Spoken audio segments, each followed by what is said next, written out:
Ya pemirsa, langsung saja kita akan berbincang tentang bagaimana merawat hewan di tengah pandemi COVID-19. Yang kita sudah terhubung via sambungan Skype. Yang pertama dengan seorang pencinta hewan yang juga aktor Indonesia, Fardan Khan. Selamat pagi, Mas Fardan. Selamat pagi, Sarah. Apa kabar? Baik, Mas Fardan. Dan selain Mas Fardan, kita juga sudah kehadiran melalui sambungan Skype juga.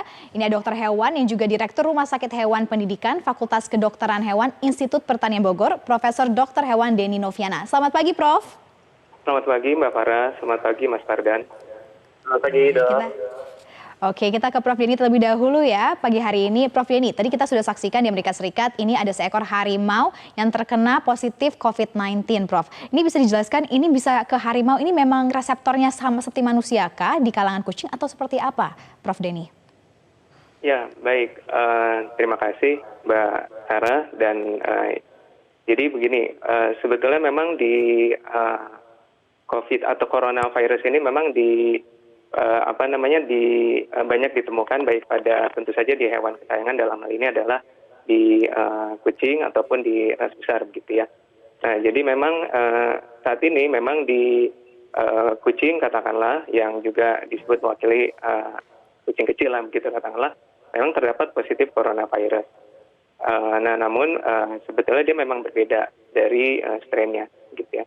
Nah, kemudian untuk yang di dalam yang terinfeksi ke dalam hal ini di Brong itu, memang ada kemungkinan bahwa dia karena terlalu katakanlah ada kedekatan ya, memang antara jadi kalau kita berbicara suatu perpindahan katakanlah suatu penyakit dari satu manusia ke hewan, itu yang pertama memang ada lingkungan di situ. Jadi ada manusia, ada hewan, dan ada lingkungan.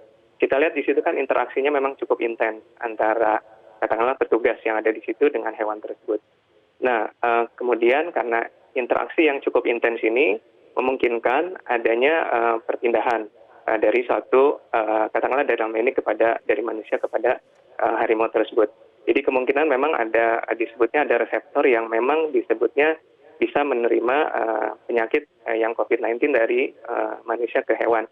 Namun hal ini sebetulnya pada hewan memang bisa menimbulkan dua hal. Bisa dia menimbulkan gejala klinis atau tidak, bahkan mungkin kalaupun gejala klinisnya adalah ringan. Nah, kira-kira demikian. Nah, namun memang pada saat ini yang dilihat di situ memang tidak ada bukti bahwa walaupun harimau yang tersebut sudah tertular, tapi tidak ada bukti bahwa dia bisa menularkan kembali kepada manusia. Mungkin itu jawaban dari saya. Oke, kalau Prof Denny, bagaimana dengan hewan peliharaan yang kita miliki di rumah, Prof? Karena kan ini tadi kata Prof Denny, ini juga bisa menjangkiti karena adanya hubungan yang intens antara penjaga kebun binatang dan juga si harimau tersebut. Bagaimana dengan hewan peliharaan kita di rumah? Bagaimana bisa menginsure mereka tuh safe atau aman di rumah kita? Baik, jadi sebetulnya saat ini dari beberapa lembaga dunia katakanlah yang melakukan rilis resmi terkait dengan COVID-19 ini atau terkait dengan coronavirus, sebetulnya ada dua badan dunia. Yang pertama ini terkait dengan ada disebut namanya OIE, Office of International Epizootic.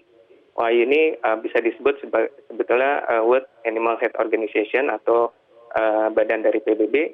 Satunya lagi adalah terkait dengan hewan kesayangan, yaitu WSAFA atau disebut juga WASAFA, World Small Animal Veterinary Association. Nah, jadi kita selalu mengacu kepada dua lembaga ini terkait dengan bagaimana teknik pemeliharaan kucing atau hewan kesayangan yang ada di rumah, maupun terkait dengan hewan, interaksi antara hewan dengan manusia.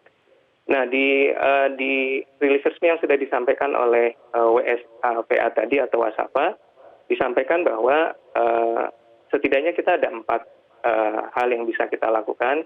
Yang pertama tentu saja kalau kita memang melakukan interaksi yang intens dengan kucing tersebut, seperti memelihara, kemudian seperti memberikan makan, minum, dan sebagainya, tetap kita harus memperhatikan personal hygiene gitu ya. Jadi mulai dari cuci tangan sebelum maupun setelah, kemudian juga sebisa mungkin menggunakan masker.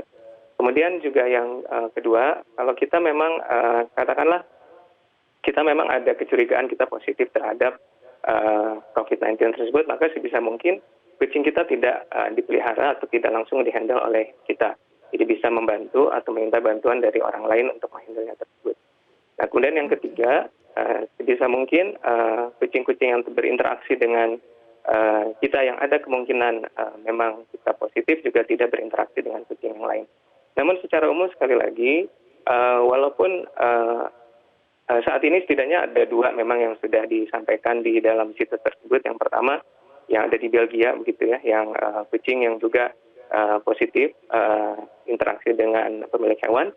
Kemudian yang kedua adalah anjing yang ada di Hong Kong. Tapi sekali lagi keduanya itu tidak menunjukkan gejala-gejala yang sifatnya sangat signifikan dan juga sekali lagi tidak berpengaruh atau tidak bisa menularkan kembali ke manusia.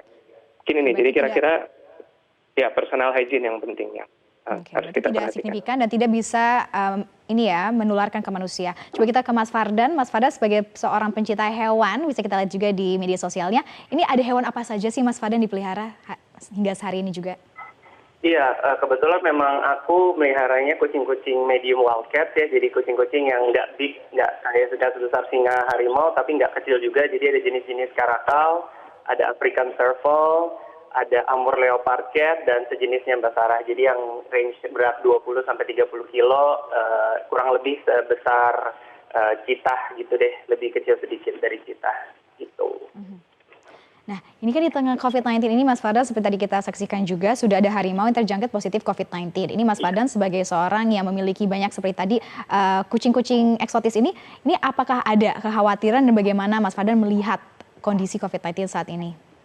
Iya Mbak, jadi ketika kita dapat kabar dari Bronx Zoo itu kalau nggak salah ketika ada harimau Malayan tiger yang kena, kita memang melakukan beberapa tindakan preventif sih. Kebetulan ada kiper juga di sini yang ngebantu untuk bersih-bersih.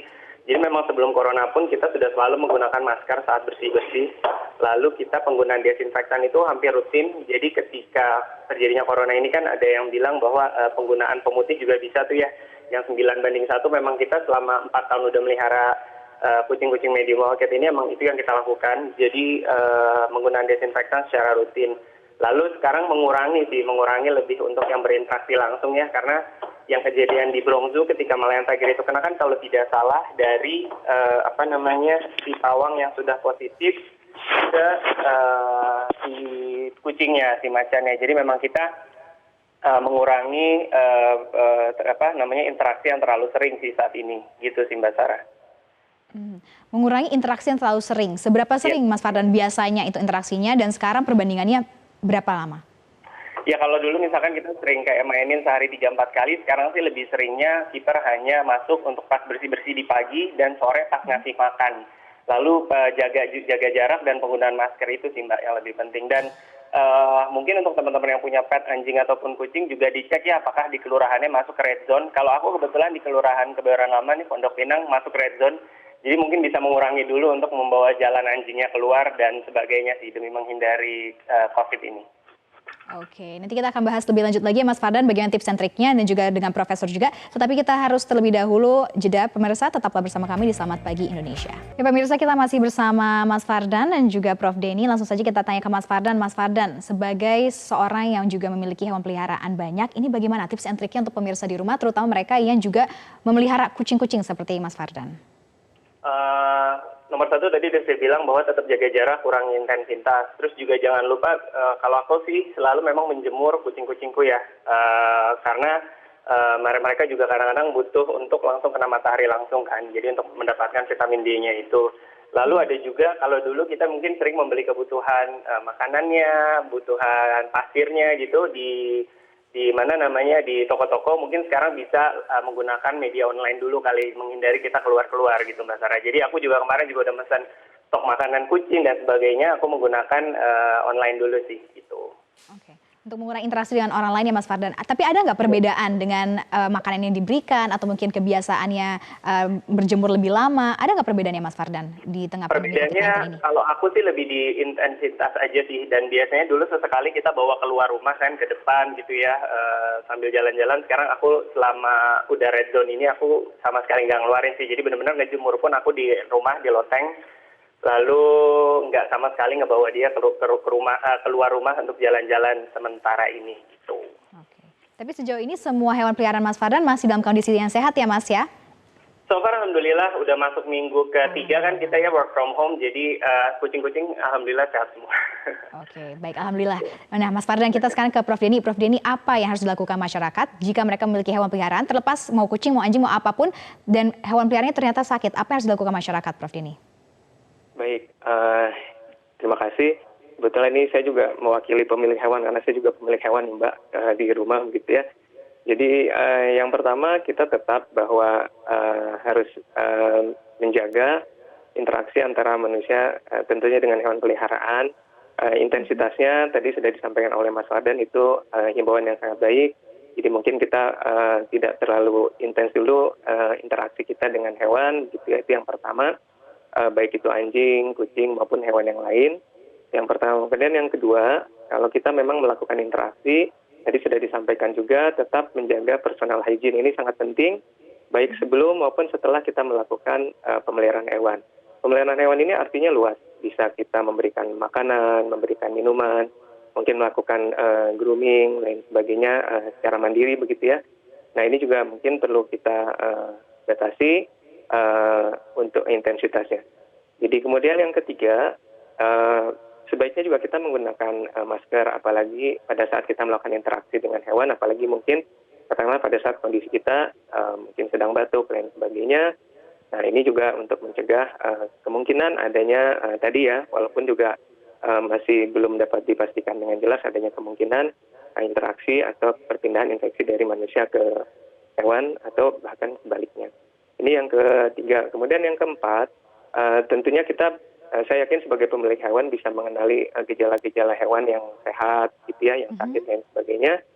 Nah, jadi sebisa mungkin kalau hewan-hewan kita melihat ada keluhan, mulai dari nafsu makannya tidak baik, nafsu minumnya tidak baik, terlihat lebih lesu, nah itu bisa langsung konsultasi ke dokter. Saat ini ada beberapa dokter hewan, ya dokter hewan langsung melakukan konsultasi online. Ini menurut saya sangat baik, gitu ya. Dan yang terakhir, dokter hewan praktisi atau klinik hewan ini merupakan satu core bisnis esensial yang sebetulnya memang tetap harus berjalan karena kita melakukan pelayanan kepada kesehatan hewan. Ini yang bisa saya sampaikan. Baik, terima kasih Prof Denny, terima kasih Mas Fardan sudah bergabung bersama kami di Selamat Pagi Indonesia. Semoga terus sehat dan juga sehat juga untuk hewan peliharaan kita semua. Terima kasih.